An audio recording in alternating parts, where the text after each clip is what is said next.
दोबारा जरा मुझे बताएं, स्क्रीन शेयर हो रही है? No ma'am. एक मिनट जरा वेट करें, अब बताएं। Yes ma'am. Yes ma'am. चले ठीक है। अच्छा जी, तो मैंने आपको कुछ रूल्स बताए हैं आइगन वैल्यूज आइगन वेक्टर से पहले। आपने स्क्रीन बंद कर दी है। किसने स्क्रीन बंद कर दी है बेटा?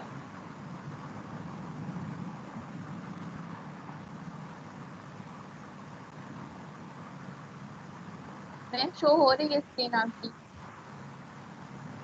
बच्चे आप लोग रॉन्ग इन्फॉर्मेशन मत दिया करें। अगर आप में से किसी को स्क्रीन शेयर नहीं हो रही तो आप अपनी कनेक्टिविटी को चेक करें, क्लास लीव करके दोबारा ज्वाइन कर लें, ठीक है?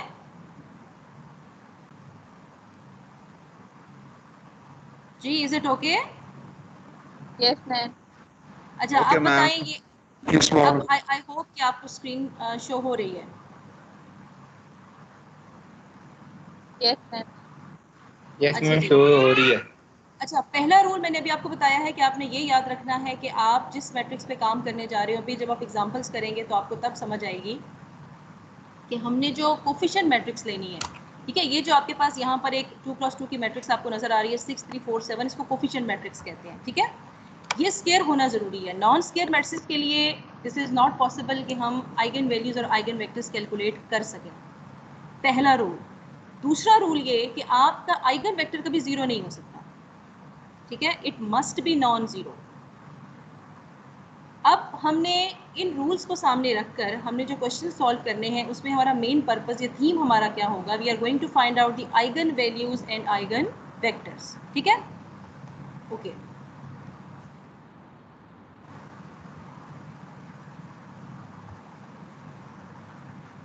अच्छा, ये जो नीचे पैरा है ना, इसको आप एक दफ़ा पढ़ लीजिएगा। वैसे मैंने आपको ये सब बातें एक्सप्लेन कर दी हैं, जितनी भी थ्योरी है मैं आपको ऑरली भी बता दूंगी। आप में से कोई अगर इंटरेस्टेड है तो इनको डिटेल से भी पढ़ लें। अगर किसी बुक को कंसल्ट करना चाहते हैं, आपकी जो मैंने 2 आपको बुक्स रिकमेंड की हैं, वहाँ से भी आपको बहुत अच्छे से इन आइगन वैल्यूज़ और आइगन वेक्टर्स की समझ आ जाएगी। स्पेशली मैंने आपको एक शॉम सीरीज़ की बुक रिकमेंड की और एक आपको मैंने दूसरी बुक रिकमेंड की है, ठीक है? ये दोनों बुक्स बहुत अच्छी हैं related to the eigen values and eigen vectors. और ये एक ऐसा टॉपिक है कि आप हायर लेवल्स पे बहुत सारे स्टूडेंट्स जाते हैं जो हायर स्टडीज़ करना चाह रहे हैं, एंट्री टेस्ट वगैरह देते हैं, तो ये एक ऐसा टॉपिक है कि यूजली एमसीक्यूज़ में इससे रेलिवेंट क्वेश्चन अपीयर होते हैं, ठीक है? तो इसको एमसीक्यू पॉइंट ऑफ व्यू से भी इसको आपने पढ़ना है। सो आपने बिटवीन द लाइन इसकी रीडिंग करनी है, इसको अंडरस्टैंड करना आपके लिए इंपॉर्टेंट है, right? And this is very interesting. जब आप इसके क्वेश्चन सॉल्व करोगे तो आपको ये एज कम्पेयर टू आपने जो पहले वेक्टर स्पेसेस किया, लीनियर ट्रांसफॉर्मेशन की, बेसिस डायमेंशंस की, वो थोड़ा सा थ्योरेटिकल था, लेकिन ये आपको उससे कंपैरिजन में इजी लगेगा और इंटरेस्टिंग लगेगा, ठीक है? तो अभी मैं आपसे जो बात कर रही थी कि ए को स्केयर होना चाहिए, यहाँ पर यही चीज़ मेंशन है, it must be non zero square matrix of dimension n cross n। जो स्केयर मैट्रिक्स होती है ऑफ कोर्स उसकी डायमेंशन आपके पास n बाई n ही होती है, ठीक है?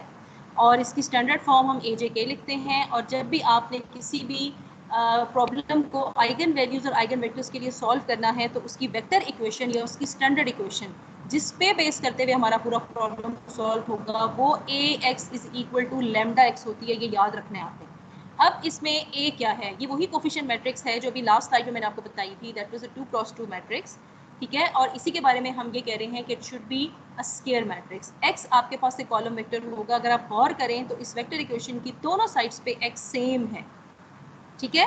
तो अभी ये तो हम लास्ट देख चुके हैं कि this x should be same. कैसे सेम है कि राइट हैंड साइड पे x को आप किसी स्केलर लैम्डा से मल्टीप्लाई करेंगे तो ये आपके पास एक कॉलम वेक्टर आएगा। तो लैम्डा से मल्टीप्लाई करने के बाद तो ये चेंज हो सकता है, लेकिन as a scalar multiple of lambda जब हम x को देखते हैं तो ये बिल्कुल वही x होगा जो आपने लेफ्ट हैंड साइड पे देखा है, ठीक? The problem of finding non-zero x and lambda that satisfy equation 1 is called an eigenvalue problem. इस वेक्टर इक्वेशन से लैम्डा और x आइगन वैल्यू और आइगन वेक्टर निकालने के प्रॉब्लम को कहते हैं eigen value problem, right? Sometimes books के अंदर आइगन वैल्यू प्रॉब्लम के नाम से ये वर्डिंग यूज होगी, तो आपको पता होना चाहिए। सो A is a given square matrix, ये मैं आपको बता चुकी हूँ। X is an unknown vector, आपका काम है आपने कैलकुलेट करना है। Lambda is an unknown scalar. तो इस इक्वेशन में नोन क्या क्या होगा आपको? आपको इस इक्वेशन के अंदर ए तो नोन होगा, लेकिन ना तो आपको लैम्डा पता है और ना ही आपको एक्स पता है, ये आपने कैलकुलेट करना है, ठीक है। Geometrically we are looking for vectors x for which the multiplication by a x लिखा हुआ है, उस एक्स की तलाश में है हम, ठीक है, which the multiplication by a has the same effect as multiplication by a scalar lambda। अब देखिए ये इसको अगर थोड़ा सा थीम वाइज समझने की कोशिश कीजिएगा, ज्योमेट्रिकली इस प्रॉब्लम में हम क्या कर रहे हैं। मैथमेटिकली तो ठीक है, समझ आ रही है, ए को एक्स से मल्टीप्लाई करेंगे तो बिल्कुल वैसा है जैसे लैम्डा को एक्स से मल्टीप्लाई किया जाएगा, लेकिन हमने इसको ज्योमेट्रिकली भी तो स्टडी करना है ना कि हम आइगन वैल्यू प्रॉब्लम में करने क्या जा रहे हैं। तो आइगन वैल्यू प्रॉब्लम में हम ये करने जा रहे हैं कि हमने एक ऐसा सिस्टम सॉल्व करना है जिसमें हमने एक ऐसा आइगन वेक्टर फाइंड आउट करना है x, कि अगर हम उस x को स्केलर मैट्रिक्स A से मल्टीप्लाई करें या उस x को हम लैम्डा से मल्टीप्लाई करें जो हमारे पास एक आइगन वैल्यू है, तो ज्योमेट्रिकली इनका इफेक्ट बिल्कुल सेम होगा। अगर आप इसको थोड़ा सा सोचें तो it's very interesting that how it can happen. Mathematically अगर आप देखें तो आप एक स्केलर मैट्रिक्स को कॉलम वेक्टर से मल्टीप्लाई करते हैं और दूसरी साइड पे आप एक स्केलर को एक कॉलम वेक्टर से मल्टीप्लाई करते हैं, लेकिन इफेक्ट सेम है। तो हाउ इट हैपन्स, ठीक है। तो हम अभी जब आइगन वैल्यू से रिलेवेंट एग्जांपल करेंगे देन वी विल सी कि किस प्रोसेस से गुजरते हुए हम ये प्रूव कर सकते हैं। Okay, thus the multiplication has the same effect of producing from the original vector x a new vector lambda x that has the same or opposite minus sign direction as the original vector। अब ये depend करता है, देखिए same sign भी हो सकता है, minus sign भी हो सकता है, ये जो साइन का डिफरेंस है ये हम एग्जांपल से देखेंगे। This was all demonstrated in our intuitive opening example. Can you see that the second equation in that example satisfies 1 with lambda is equal to 10। हम ये सारी डिस्कशन इससे पहले करके देख चुके हैं कि जब हमने 10 से मल्टीप्लाई किया था तो हमारे सेकंड केस में 30 40 का जो कॉलम वेक्टर आया था। सो यहाँ ये कहना चाह रहा है कि हमने लास्ट टाइम जो लास्ट टाइप के अंदर सेकंड एग्जांपल देखी थी वहाँ से हमें ये समझ आ जानी चाहिए कि ये वेक्टर इक्वेशन सेटिस्फाई कैसे होती है। इट मीन्स के डेली बेसिस पे हमारे पास ऐसे स्केलर मैट्रिसेस भी एग्जिस्ट करती हैं, ऐसे कॉलम वेक्टर्स भी होते हैं जो इस वेक्टर इक्वेशन को सेटिस्फाई करते हैं। So now why do we require x to be non zero. वैसे आप स्टूडेंट्स में से कोई मुझे अगर ये आंसर करे, मैंने बड़ा स्ट्रिक्टली बोला कि लैम्डा को जीरो नहीं होना चाहिए, आपको इस बात से क्या समझ आएगा? एनी वन ऑफ यू इस वेक्टर इक्वेशन को देखकर मुझे आंसर करें।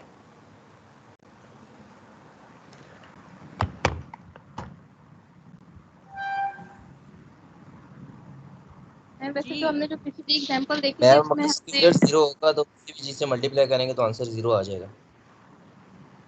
ठीक है, अगर ये जीरो आ जाएगा तो हमें क्या नुकसान है इसका?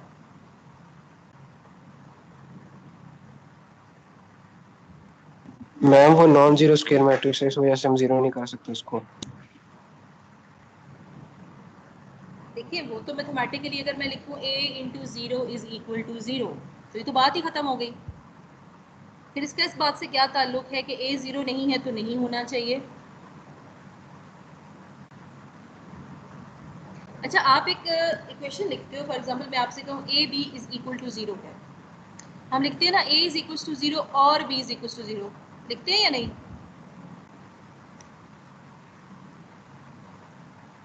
लिखते हैं या नहीं क्लास? बहुत दफ़ा ऐसे प्रॉब्लम करते आए हो आप लोग।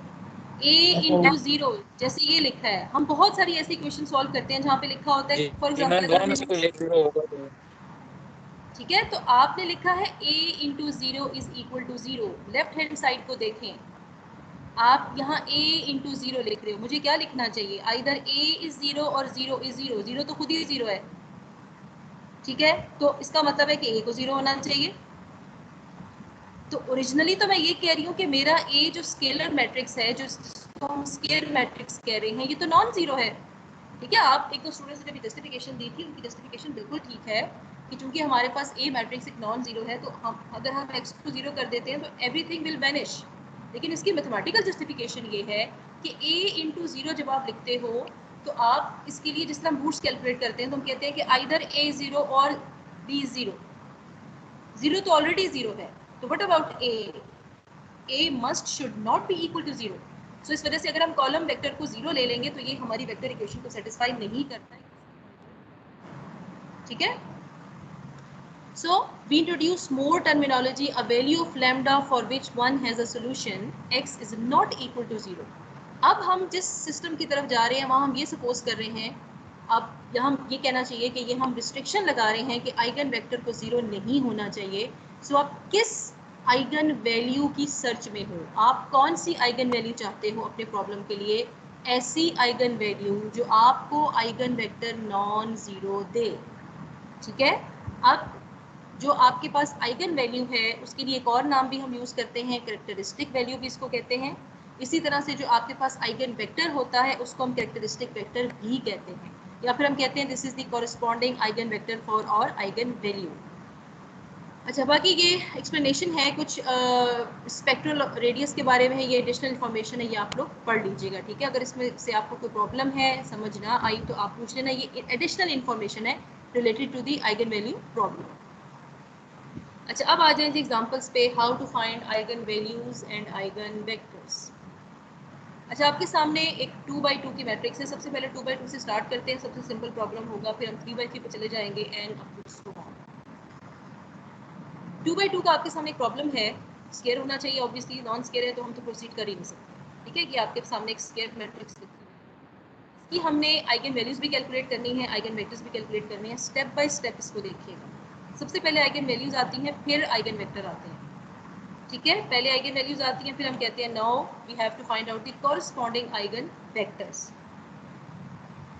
सबसे पहला काम हमारा क्या होगा कि हमने अपनी कैरेक्टरिस्टिक इक्वेशन लिखनी है. मैंने भी आपको जो वेक्टर इक्वेशन दिखाई थी, मैं वापस चली जाती हूँ. इसको वेक्टर इक्वेशन भी कहते हैं, इसको कैरेक्टरिस्टिक इक्वेशन भी कहते हैं. यूजुअली बुक्स के अंदर मोस्टली कैरेक्टरिस्टिक इक्वेशन लिखी जाती है, क्योंकि ये कैरेक्टरिस्टिक इक्वेशन हमें characteristic eigen vector and characteristic eigen value calculate करने में हेल्प आउट करते हैं. ठीक है. सो सबसे पहला काम आपका ये होगा कि आपने अपनी कैरेक्टरिस्टिक इक्वेशन जनरेट करनी है, और वो क्या है, A X is equal to lambda X. तो ए एक्स, अब एक्स अननोन है, हम अभी पढ़ के आए हैं, X is an unknown column vector.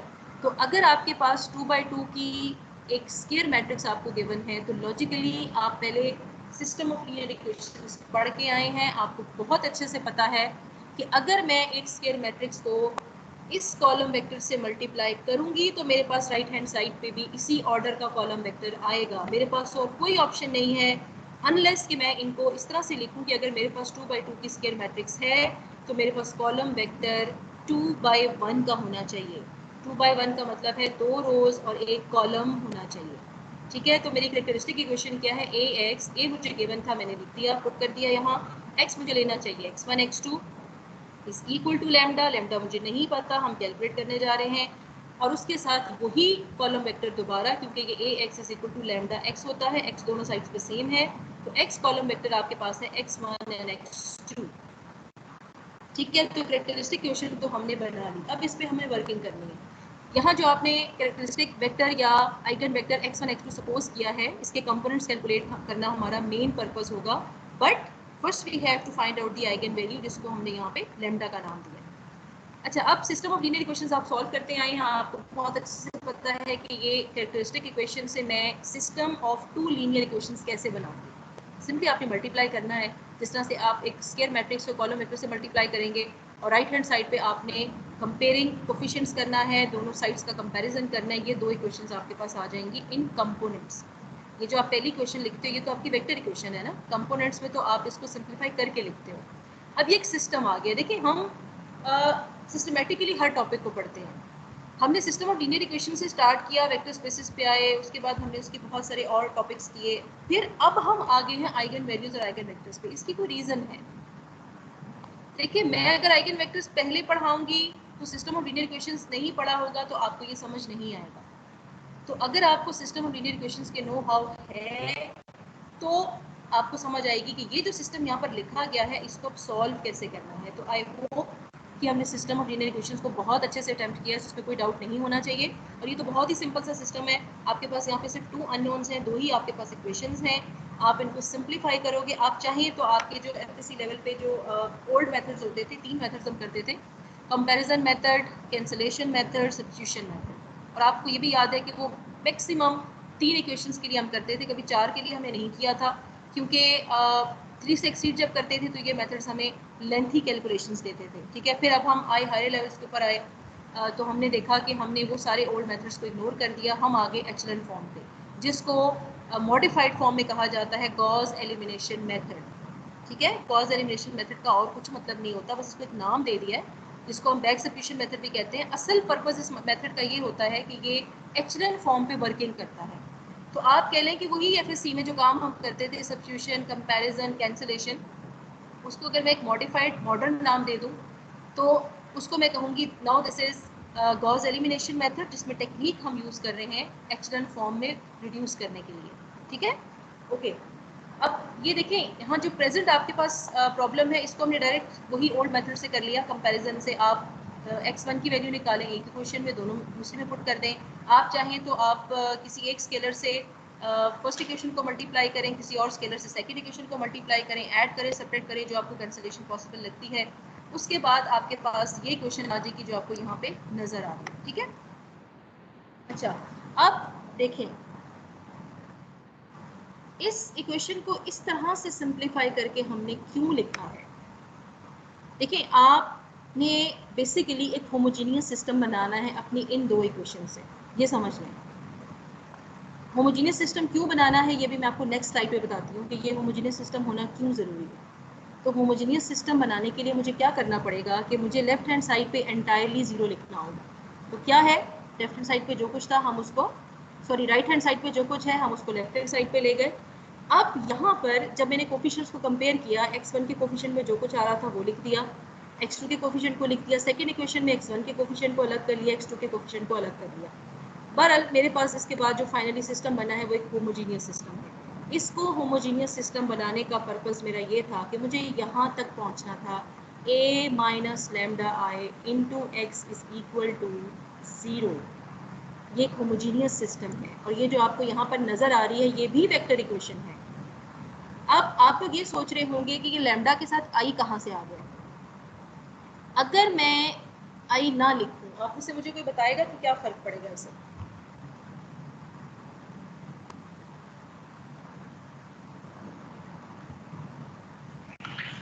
Ji class आपसे पूछ रही हूँ।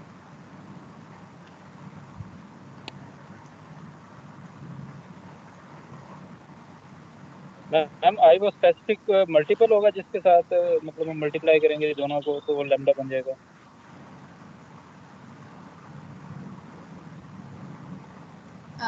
बेटा आपकी आवाज़ में थोड़ा सा डिस्टॉर्शन था, अगर आप रिपीट कर दो।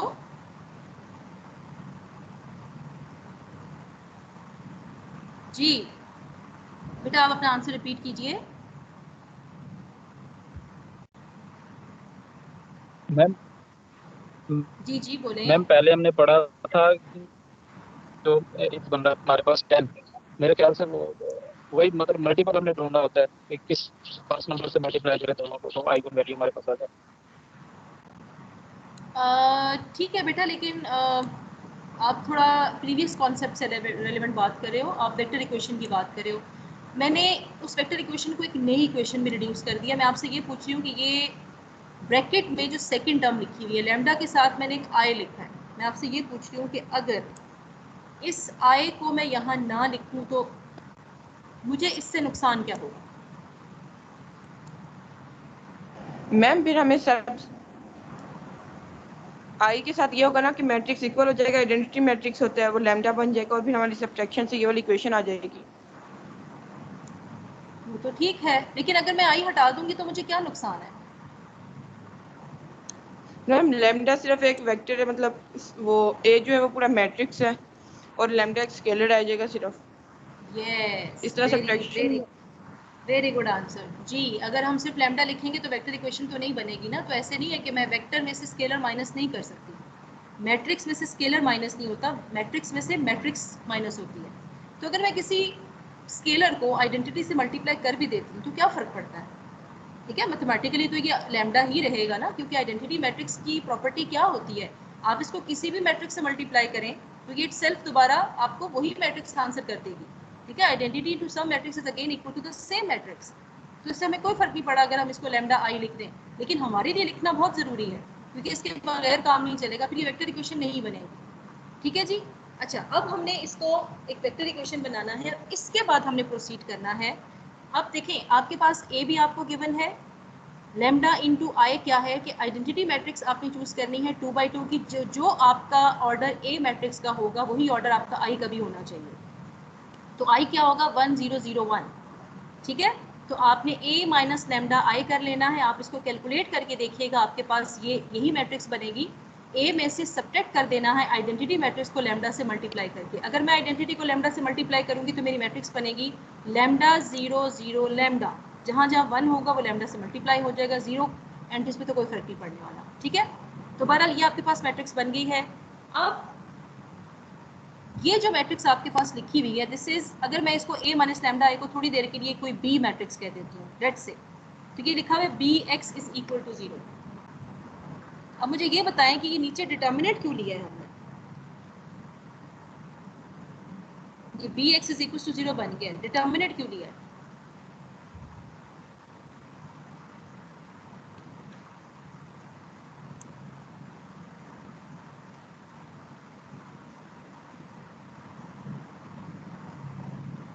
जी,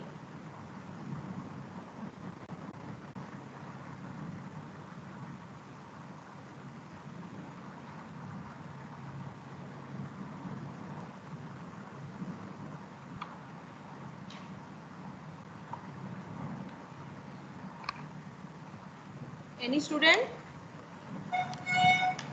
मैम लैम्डा की वैल्यू Yes, फाइंड ma'am. करने के लिए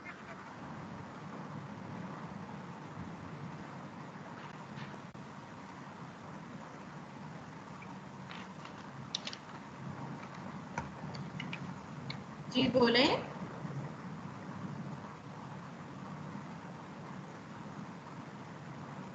यस क्लास। मैम लैम्डा की वैल्यू फाइंड करने के लिए डिटरमिनेंट लिए।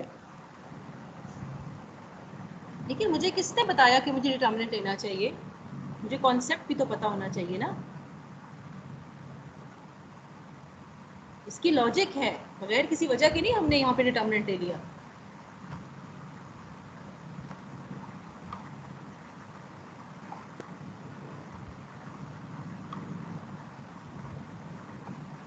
Alisha, Alisha, are you there?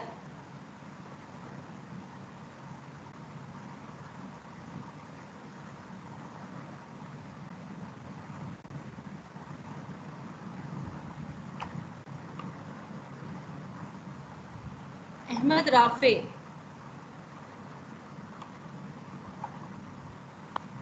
Ahmad Rafe,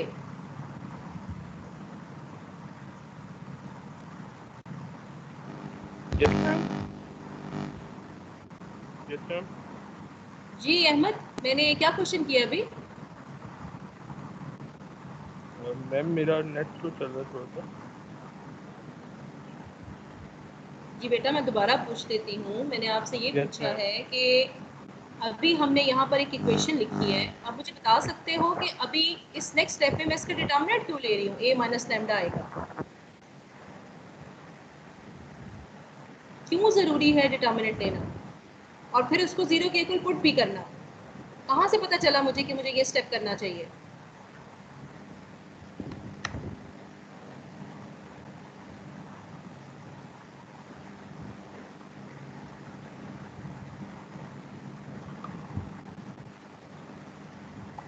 Amir Hamza,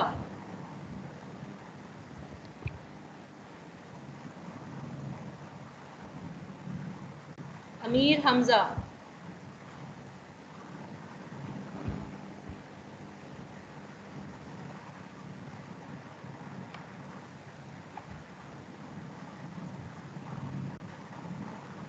Anam Tariq,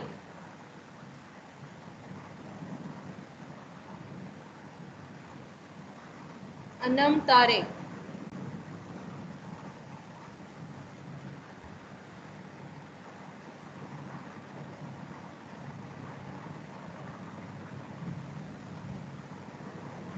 ma'am ji non trivial solution है तो उसका कोफिशिएंट डिटरमिनेंट 0 की इक्वल होगा।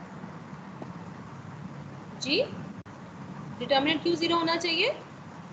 नॉन ट्रिवियल सॉल्यूशन है।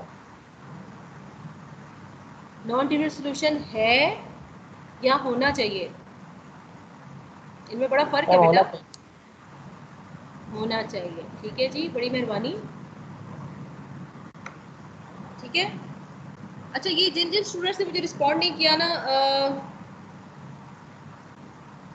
ये बच्चे इस तरह से नहीं होगा। ठीक है, कि आप लोग ज्वाइन करते हैं क्लास और चले जाते हैं। So they should wait for the penalty. ये जिन जिन स्टूडेंट्स के मैंने नाम अभी कॉल किए हैं, they were not in the class.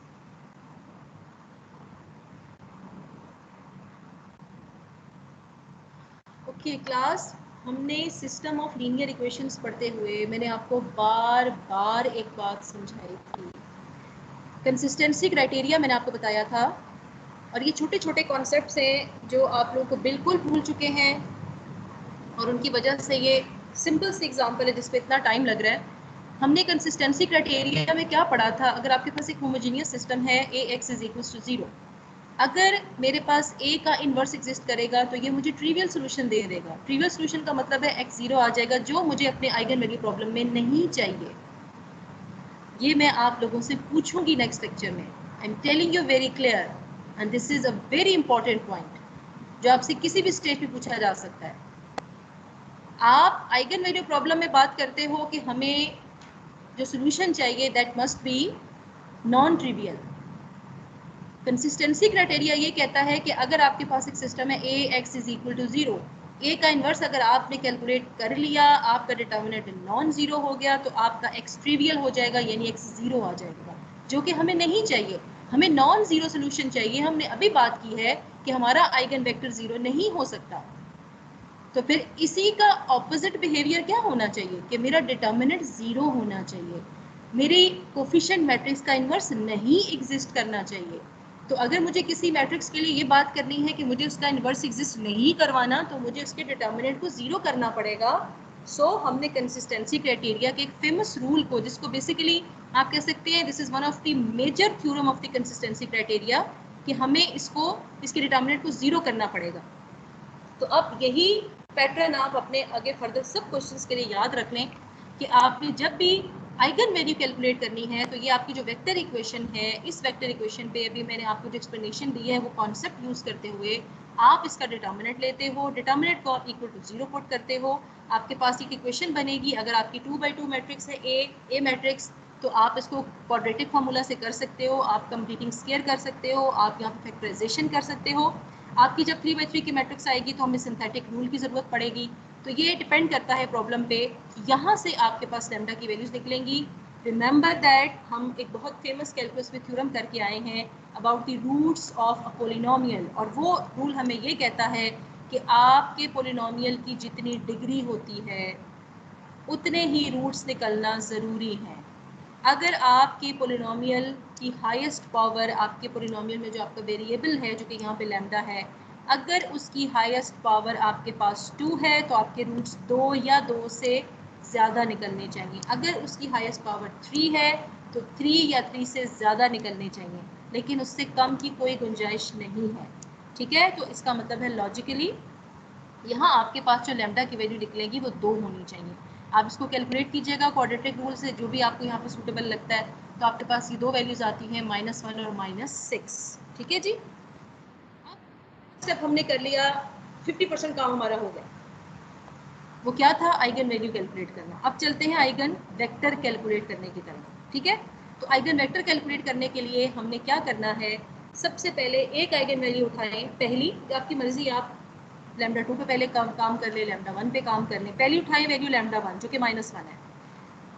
चले जाएं दोबारा उसी सिस्टम पे, ये रहा सिस्टम, ये आपका सिस्टम है, आपको नजर आ रहा होगा। सबसे नीचे जो आपके पास सिस्टम ऑफ 2 लीनियर इक्वेशंस लिखा हुआ है in terms of lambda. Eigen value उठाएं, पहली लैम्डा इज इक्वल टू -1, इन दोनों इक्वेशंस पे पुट कर दें, ये आपको ये वाला सिस्टम देगा। ये नजर आ रहा है, ये सिस्टम आ गया। इस सिस्टम को जो हम पहले से मैंने आपको एक्सप्लेन किया है, गॉस एलिमिनेशन मेथड से सॉल्व करें। इसको क्वेश्चन फॉर्म में कन्वर्ट करना चाहते हैं आप वहाँ से कर लें, डायरेक्ट करना चाहते हो इस तरह से कर लें। यहाँ से x1 x2 जो कॉलम वेक्टर है, जो यहाँ पर अननोन्स है, उनकी वैल्यू कैलकुलेट कर लें। उनको अगर आप इस तरह से प्रॉपर नोटेशन में लिखोगे, क्योंकि मैंने आपको बताया है कि कॉलम वेक्टर है, ऐसे नहीं है कि आप इसको रो वेक्टर में लिख के छोड़ दें। ये आपका कॉलम वेक्टर है और ये आपको एज इट इज चाहिए। अगर आप इसको रो वेक्टर के तौर पे लिखना चाहते हैं तो आपको उसके ऊपर एक ट्रांसपोज लगाना पड़ेगा, ठीक है। तो ये आपका आंसर है, ये आपका पहला कॉलम वेक्टर है corresponding to your eigenvalue lambda is equal to -1। अभी एक आइगन वेक्टर आपका रहता है। इस क्वेश्चन के आंसर को चेक करने का तरीका क्या है? आपका चेक ये होगा कि आपने सबसे पहले अपनी जो कैरेक्टरिस्टिक इक्वेशन बनाई थी, जरा उस पर चले जाइए। ये जो चेक है ना, ये बड़ा इंटरेस्टिंग है।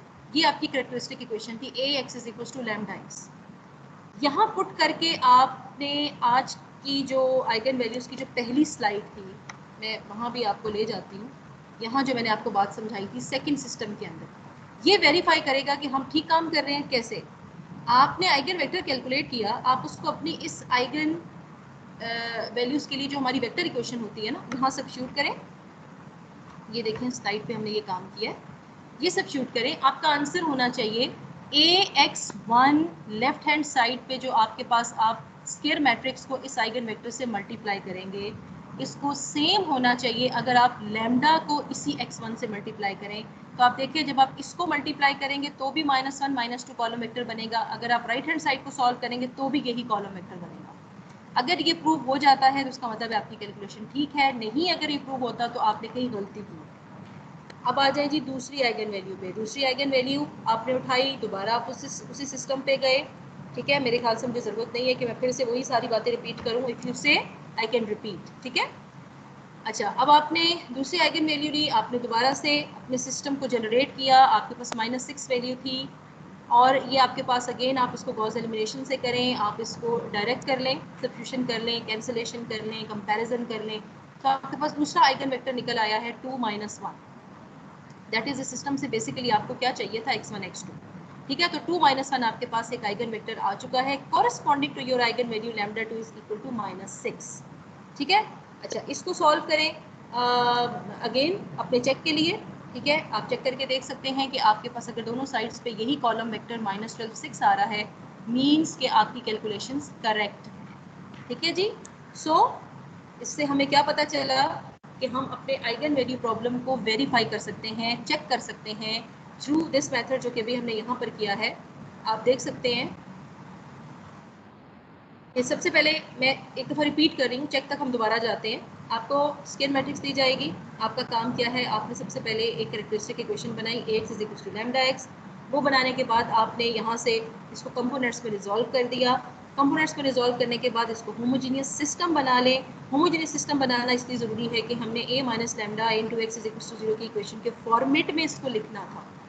फॉर्मेट बना लिया, अब हमने अपने कंसिस्टेंसी क्राइटेरिया का थ्योरम अप्लाई कर दिया फॉर द होमोजीनियस सिस्टम।